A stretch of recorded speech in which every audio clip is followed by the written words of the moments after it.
Buenos días, un gusto saludarle.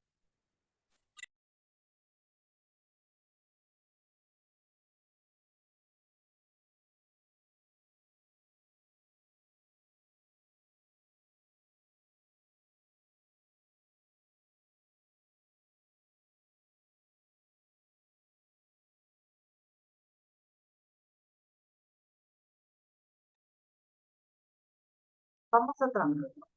Vamos a hacer un pequeño repaso de lo que ustedes vieron en los videos y vamos a hablar acerca, ¿verdad?, de algunos temas que quedaron inconclusos en la semana anterior.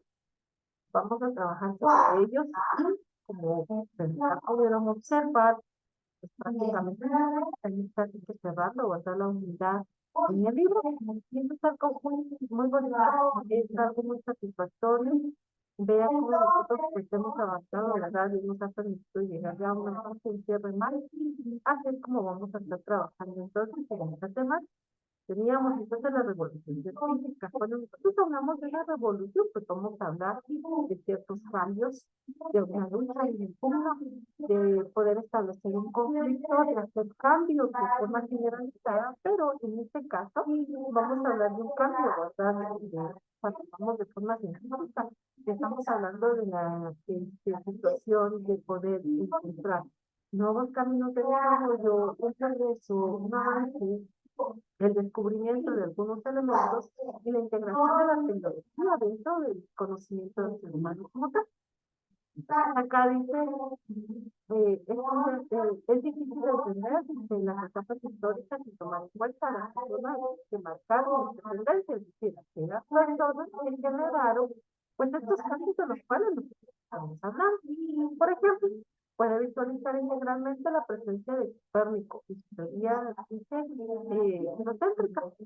También menciona dentro de esto, ¿verdad?, el periodo de las luces, si se recuerdan que en algún momento ya les decía, o sea, cuando nosotros hablamos de la ilustración de las luces, esta queda forma figurada, ¿verdad?, donde se le formaba uno con una idea, ¿verdad?, un poquito que se formaba, pues a eso se refiere, ¿verdad?, las propuestas de la revolución científica propusieron un nuevo sistema de pensamiento. Ya no vamos a hablar, ¿verdad?, solamente de aquel régimen, de aquella teoría específica que me mencionaba, en donde nosotros no podíamos desarrollar absolutamente más nada que necesitábamos traducir.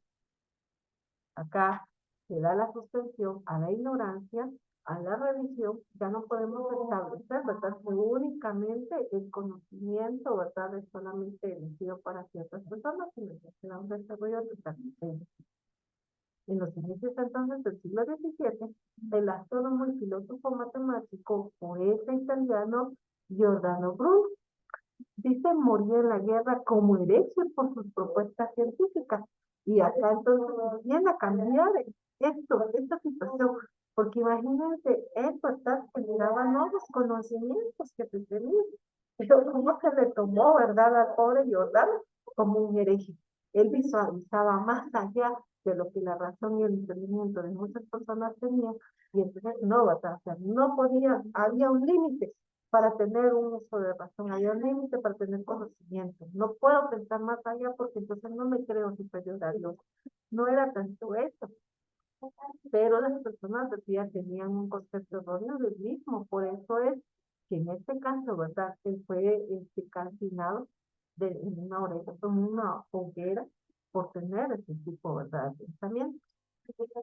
El inglés Francis Bacon influye de manera importante en la aplicación del método científico, en la cual reestructura asimismo la línea de pensamiento científico, aboga por una observación y una experimentación más precisa que destaca, ¿verdad?, cualquier juicio. Y en este caso vamos a ver en un momento determinado, pues durante la Edad Media, pues surgieron muchos cambios, de los cuales muchas personas pues retomaron algunas bases teóricas generando nuevos y otras que definitivamente por esta la verdad una revolución, hicieron un cambio rotundo a todo lo que ya se tenía sabido. Por su parte, René Descartes hizo aportes filosóficos y científicos que perduraran hasta hoy. Se le considera creador de la geometría analítica, el padre de la filosofía moderna. Su discurso del método para dirigir bien la razón y hallar la verdad en la ciencia se convirtió como un símbolo de oposición al sistema del pensamiento practicado durante la Edad Media y enseñando aún la universalidad en ese tiempo. Si alguien era castigado, si a alguien le pasaba algo malo, era porque definitivamente, ¿verdad? Dios lo castigaba. Y entonces, si una persona no comprendía, no sabía, era porque definitivamente, ¿verdad? Dios no quería que llegara más allá. Entonces, los conceptos eran erróneos definitivamente, pero con ellos, pues surge, ¿verdad? Ese cambio del cual nosotros hablamos. Galileo Galilei, en este caso, asistió uno de los golpes más fuertes dirigido a las teorías científicas tradicionales. Con la ayuda del telescopio, realizó observaciones que resultaron ser contrarias a las posiciones cosmogónicas. Miren, acá vamos a observar que estos conceptos vienen a cambiar los fundamentos que se tienen. Un momento, por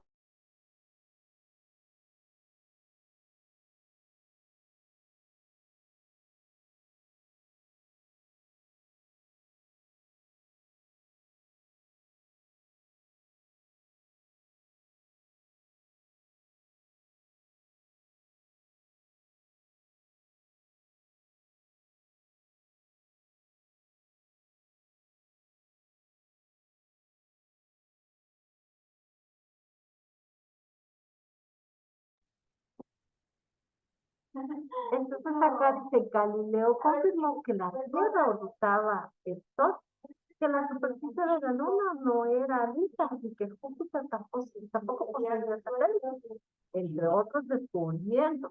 Vean, entonces, acá ya no era aquel simple hecho de establecer, ¿verdad? Y decir, bueno, así como lo decía, ¿verdad? En anterior, así tiene que ser. No, o sea, el ser humano no tiene que, o sea, fue avanzando según las necesidades. Y de hecho, esta teoría también vamos a encontrar que ya fueron superadas.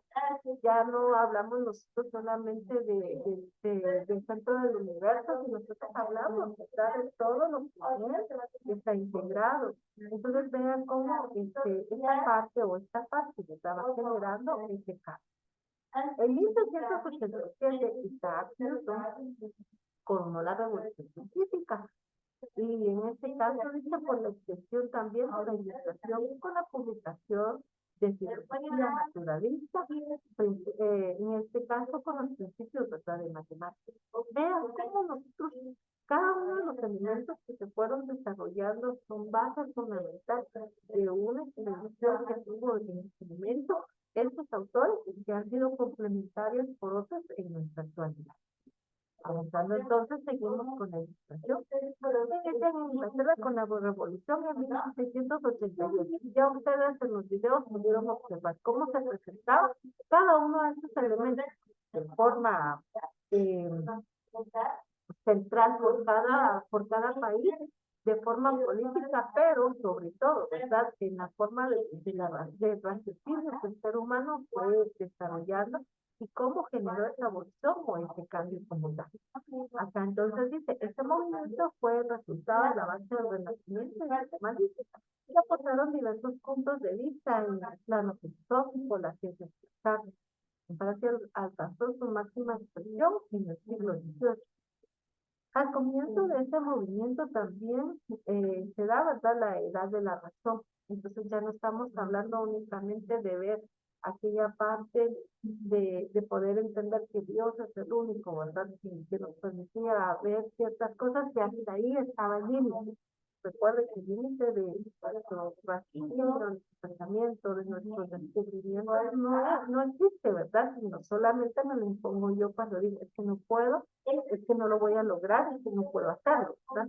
De lo contrario, todo esto, pues se va a generar. El periodo también es conocido como el siglo de la luz, porque su objetivo era utilizar la luz de la razón para desvanecer la oscuridad.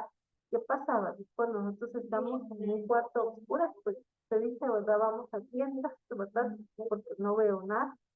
Lógicamente, cuando hablamos nosotros de la educación, es que apunta, ¿verdad? También de niños, mi guía me permite, ¿verdad? Tener una guía. La razón era la única guía para obtener la sabiduría.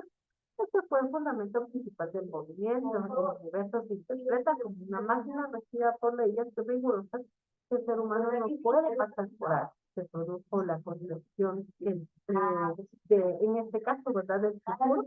Y en aquel entonces, ¿verdad?, era el futuro inmediato para ellos. Para nosotros, definitivamente, solo es parte de lo que establece la historia comportamental.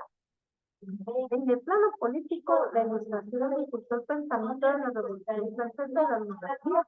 Cuando nosotros hablamos de la revolución francesa y de la monarquía, es que quitamos a un rey y ponemos a una persona, ¿verdad? Porque nosotros queremos que la persona que está ahí, a la cual elegimos, sea de forma democrática para gobernar. Ya no que sea hereditario, ¿verdad? Porque entonces antiguamente se recuerda que les habíamos dado, se tenía a un rey, luego su hijo, ¿verdad? Pasaba a ser el príncipe, cuando se moría el rey, el príncipe ascendía al trono, ¿verdad? Y se volvía al rey. Y luego el hijo del príncipe, que en algún momento fue príncipe, ¿verdad? Ascendía al trono y así sucesivamente. Esto cambió los fundamentos. Ahí, ¿verdad? Se elimina o se erradica, llamémoslo así, todos estos elementos que se manifestaron en esta fase. Entonces, dice, conocidas como despotismos ilustrados que se basaban en el dominio absoluto de la razón, la ciencia y la educación, que perfeccionan al ser humano en su búsqueda de verdad y de felicidad. El despotismo ilustrado es una de las facetas del absolutismo, es decir, que concentra todo en un momento determinado, en donde a la autoridad en una sola persona que era el rey. La ilustración incluyó a los filósofos que aportaron ideas en acontecimientos históricos como la Revolución Francesa y la independencia de los estados. O sea, ya no necesariamente teníamos que estar todos unidos para poder avanzar. Cada uno podía pertenecer, ¿verdad?, de forma individual. Entre los personajes destacados de la ilustración se encuentran Jean-Luc, Jeremy Bentham, Charles Louis. Tenemos también a Montesquieu, Francisco Marie, Voltaire, Denis Diderot y Jean-Jacques Rousseau en Europa. En América sobresalieron a Thomas Paine, Thomas Jefferson. De estos, Montesquieu destacó como una propuesta de la división de poderes y que hasta hoy en día, vean estos datos sobre los cuales les decía o les mencionaba, vamos a encontrar que las bases las generaron ellos, que nosotros hemos modificado. Aquí Montesquieu nos menciona que el poder debe estar concentrado en un órgano que vaya a desarrollarlo, pero que ese órgano no sea uno solo, sino que está constituido de otros elementos auxiliares. Y nosotros estamos comprendidos en Guatemala por tres poderes: el poder legislativo, el poder ejecutivo y el poder judicial. Y estos tres, a su vez, se van a poder controlar uno sobre otro, solamente que no va a mandar o no va a sobresalir uno más que otro. Los tres tienen el poder y los tres tienen la misma potestad. Por lo tanto, los tres son interórganos que se van a velar uno al otro para poder desarrollar, en este caso, la administración del Estado.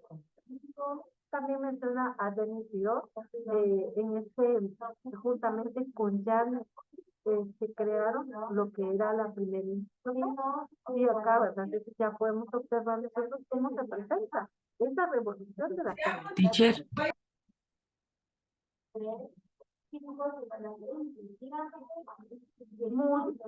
Entonces, continuando, tenemos acá, teacher, perdone. sí, dime, Ángel. Fíjese que ayer yo estaba viendo en la plataforma que había un anuncio que decía que el día de hoy no íbamos a tener clases, pero no sé si la verdad o sea, yo me conecté, pero no sé si vamos a recibir algunas y después ya no, o si vamos a recibir jornada completa. No, es que esta es para los alumnos de Von Hayek, porque ellos tienen de forma presencial y en este momento se está desarrollando la evaluación de los graduandos de lo que es su primer laboratorio. Entonces, por esa situación es que los de forma presencial no tuvieron clases. Nosotros continuamos en forma normal, ¿verdad? Ah, muy bien, teacher, gracias. Muy bien, de nada. Entonces les decimos, tenemos el Renacimiento, la Ilustración, la Reforma y Contrarreforma, Revolución Científica y Reforma Borbónica, que uno dio seguimiento a la otra, así simple y sencillo. Y no la menciona, ustedes pueden observar desde el Renacimiento, está acá en el siglo XVI, si ustedes observan la Ilustración, se manifiesta del siglo XVIII al XIX, la Reforma y la Contrarreforma está acá entre la mitad del siglo XVI y XVII. Luego tenemos la revolución científica que aparece casi a finales del siglo XVI, avanzando al inicio del siglo XVIII. Y las reformas borbónicas manifestadas del siglo XVIII al siglo XIX. Revolución Francesa, rebelión, dice, de los comuneros, revolución de Tupac, aquí tenemos independencia de los Estados Unidos, la iniciación de la revolución industrial, la guerra de la Inquisición española, revolución inglesa, tenemos la publicación de la ciencia y la filosofía, tenemos la publicación de Galileo Galilei, la teoría heliocéntrica, y tenemos el descubrimiento de América. Ver cómo fuimos avanzando en un momento determinado. Con ello, se presenta otro proceso. Y a este proceso le vamos a llamar revolución industrial. Cuando hablamos nosotros rápidamente de la revolución industrial, estamos hablando de la integración de una máquina a un trabajo establecido. Y acá lo presenta. La revolución industrial fue un proceso histórico que despertó la constitución de un sistema económico, agrario y artesanal. Recuerden que lo artesanal es el arte que se desarrolla por la mano. Por otro, de manufactura mecanizada, que se inicia ubicaron en Inglaterra alrededor de los años 1770. Con la mecanización y producción de textiles, la cual fue impulsada además por la invención de la máquina de vapor y los ferrocarriles. Y ese fue otro elemento fundamental porque antiguamente los autos sabían que se movilizaban a través de los animalitos, con las carretas, ¿verdad? Con alguna especie de automóvil, pero no de los que nosotros conocemos como tal hoy en día. Y luego la instauración de las vías ferroviarias, ¿verdad? Con en los trenes de vapor como tal.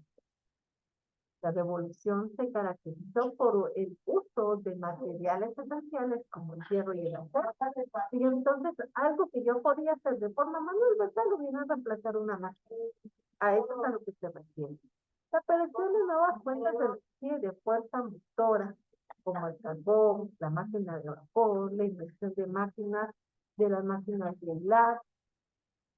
Tal vez ustedes han tenido la oportunidad de observar, ¿verdad? Que las personas antiguamente utilizaban una vasija de madera en forma de cruz que giraba, ¿verdad?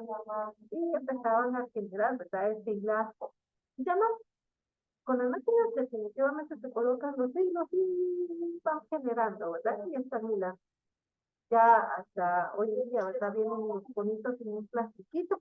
Antiguamente no se daba eso. Y eso es lo que viene a sustituir, ¿verdad? Esa máquina que está a esa parte artesanal. Nos dice que el desarrollo de la ciencia, el desarrollo de la ciencia, los nuevos inventos de la creación de máquinas, el crecimiento demográfico, la disponibilidad de la mano de obra abundante y barata. Porque si una máquina viene a hacer lo que hacía una persona en una semana, la máquina lo hace en horas, imagínense cuántas personas fueron despedidas. Lo que hace una máquina en una semana, pues lo que hace una persona en una semana, la máquina lo hace en un día. No necesito a 5 personas, solo necesito una máquina para que cubra el trabajo de 5 personas. Entonces vino, ¿verdad?, a generar también una situación económica básica, el desarrollo del capitalismo y los cambios sociales. La revolución industrial también influyó en las clases sociales, ya que surgen dos estratos. Por un lado, los empresarios y los capitalistas, y por el otro, ¿verdad?, la clase obrera, que tenía recursos económicos, generó, ¿verdad?, su producción, compró su maquinaria y fue creciendo, y los obreros fueron empobreciendo porque no había trabajo.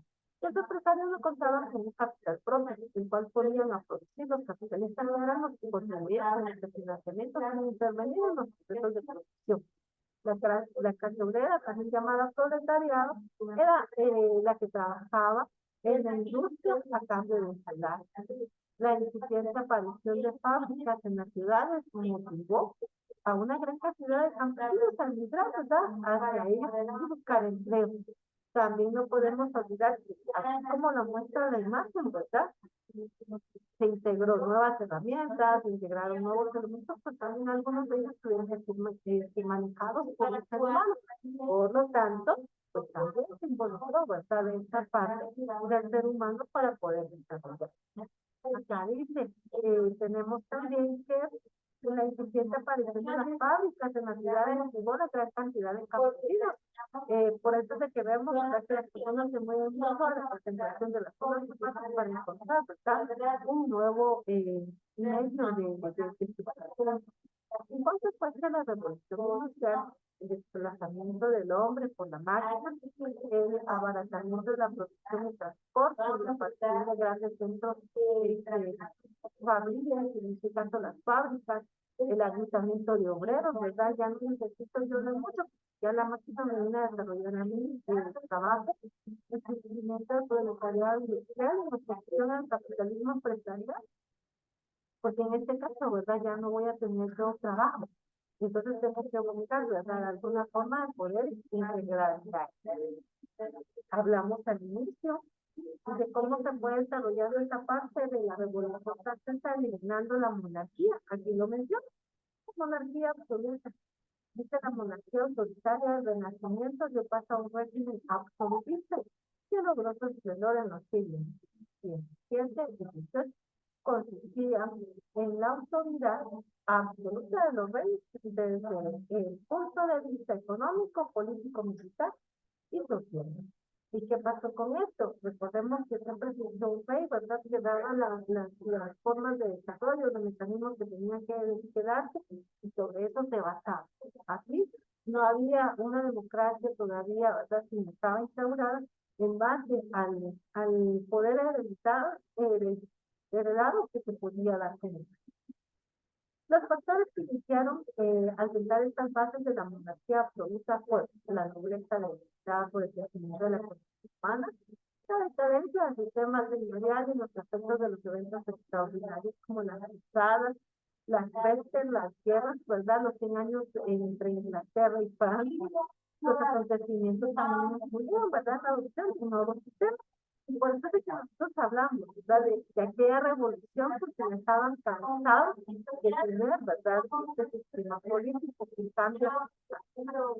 Cuando hablamos en la parte final de las reformas borbónicas, en el caso de España, la muerte de Carlos II, si no se dice un sucesor, supone sí a ese escenario de monarquía. Por eso es de que les decía, yo tenía un hijo, ¿verdad?, mi hijo iba a pasar del príncipe cuando yo falleciera, pero los príncipes serían rey. Y él tenía sus hijos, pues iban a ser los príncipes, pero si ya no iba a tener, hasta ahí llegaba, ¿verdad?, esa descendencia. Acá lo menciono. Entonces, sí, algunas de estos cambios simularon el comercio y las comunicaciones entre España y sus colonias, la reducción del poder por parte de la Iglesia, atacarla, en este caso, a acatar las prioridades y los privilegios, crearon el sistema administrativo, y en este caso, ¿verdad?, el objetivo de esta reforma económica era modernizar a España. Y dentro de esta modernización, ¿verdad?, fue lo que nosotros empezamos a desarrollar como aquellas soluciones que ellos empezaron a dar. Dice las medidas impuestas no lograron, ¿verdad?, los efectos deseados, y lo que provocaron rebeliones. Y dentro de estas rebeliones, pues generaron, ¿verdad?, algunas independencias que ya anteriormente habíamos mencionado. El sistema político de monarquía absoluta en España también estuvo representado por los reyes católicos, la reina Isabel de Castilla y Fernando de Aragón, en las cuales produjeron las expediciones del señor de Cristóbal Colón, ¿verdad? Ahí es donde nosotros empezamos a observar esta parte. Independencia de Estados Unidos es la Revolución Francesa. Como ya se está eliminando o erradicando la parte de la monarquía, Entonces hablamos que algunos países ya generaron la propia independencia, y entonces entramos a la idea, a las ideas de la ilustración. En especial la lucha contra el absolutismo monárquico y la limitada del desarrollo comercial. Dijimos entonces, ya no vamos a tener a reyes ni a príncipes ni nada, ¿verdad? Sino de todas maneras. Al establecerse esa política también dijimos que ya no vamos a pensar solo en esta parte, ¿verdad? Las limitantes de lo que se había establecido, hasta ahí se había llegado, sino que ahora se van a generar estos cambios que establecían, ¿verdad? Las nuevas directivas, los nuevos descubrimientos que se daban en aquel entonces. Por eso es que se manifiesta, ¿verdad? En esta parte de la historia, la imposición de nuevos sentimientos que venían a contrarrestar todos aquellas bases de los poderes que se mantenían, los conservadores, los liberales, que se había establecido, ¿verdad? Que simplemente los sucesores de los reyes eran los únicos que podían tener acceso al poder. Con la iniciación de lo que fue la colonia, les permitiera, dice, contar con diputados en el Parlamento inglés ante la negativa de Leonardo. Los colonos rehusaron el pago de impuestos, y en este caso, ¿verdad? Las diferencias en los comunistas empezaron a desarrollarse, por lo que Tomás Jefferson en la ciudad de Filadelfia pusieron en práctica los principios del liberalismo y empezaron a de verdad los incidentes que producen lo que fue la independencia de los Estados Unidos. Dice la Revolución Francesa, se conoce como Revolución Francesa, el conflicto social político que convulsionó a Francia y repercutió en otras naciones de Europa donde se enfrentaban partidos y opositores antiguos del régimen. Ocurrido a final del siglo XVII, 1789, se evolucionó cuando el poder absoluto de los últimos reyes llevó al gobierno a los abismos más profundos del despilfarro de la riqueza. La sociedad francesa estaba integrada por grupos de la nobleza y aristocracia cercano al rey y al clero. El pueblo, integrado por campesinos y trabajadores, la burguesía, formada por comerciantes y propietarios de talleres que se veían apartados, ¿verdad? Dentro del sistema. Y entonces acá surge, ¿verdad? Esa situación de establecer un suceso que marcó esta revolución para el cambio y la eliminación nuevamente a repetir de lo que fue la monarquía. Los periodos de la Revolución Francesa. Durante el primer periodo, establecido en 1779 a 92, se estableció la Asamblea Constituyente, se suprimieron los privilegios de la Iglesia, se abordó la Declaración de los Derechos del Hombre y del Ciudadano, y también en 1791 se inició la Constitución. En el segundo periodo, de 1791 a 92, se estableció la Asamblea Legislativa por medio de elecciones y surgieron los partidos políticos. Toda Europa declaró la guerra a Francia durante el tercer periodo, de 92 a 95. Se proclamó la República Francesa, que se condenó la muerte de los reyes que fueron ejecutados en la guillotina. Vean esta situación. Monarquía, adiós, pero le exportaron, ¿verdad? Todo lo que en un momento determinado tuviera que tener una decisión. También hubo persecuciones contra los nobles en la provincia. Este lapso se conoce como el periodo de terror. Asimismo, estallaron rebeliones a favor de la monarquía. En cuanto al periodo del 95 al 99, se expulsó del poder a jocovinos que gobernaban desde 1991. Los campesinos que lograron desligarse de las obligaciones del centralismo se rebelaron, ¿verdad? Y por último, las fronteras quedaron libres de crisis. Ya no se habla más de monarquía, ya no se habla más de sometimiento, ya no se habla más, ¿verdad?, de aquellos campesinos que trabajaban de forma gratuita, sino del cambio generalizado. Por eso es que se habla, ¿verdad?, de esta revolución. Y acá ya nos ubicamos que se encuentran algunas actividades a desarrollar que prácticamente son las actividades finales.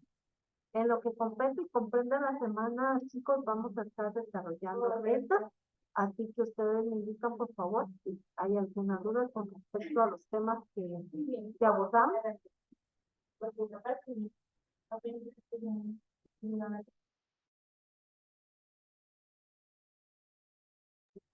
Ángel, Claudia, Julia, ¿alguna duda? No, Miss. Muy bien. Entonces, pues yo les deseo una feliz mañana. Nos restan unos minutitos. Pues usted puede pasar a tomarle un poco de agua, una tacita de café, no sé, pararse, relajarse unos minutos y luego, por favor, conectarse a su siguiente clase. Vuelvo a repetir, sus clases continúan normales. Yo no sé si en algún momento algún compañero por algún motivo si no se pudo conectar, pero ustedes tienen su jornada normal. Así que feliz día para cada uno y primero Dios nos escuchamos el día de mañana.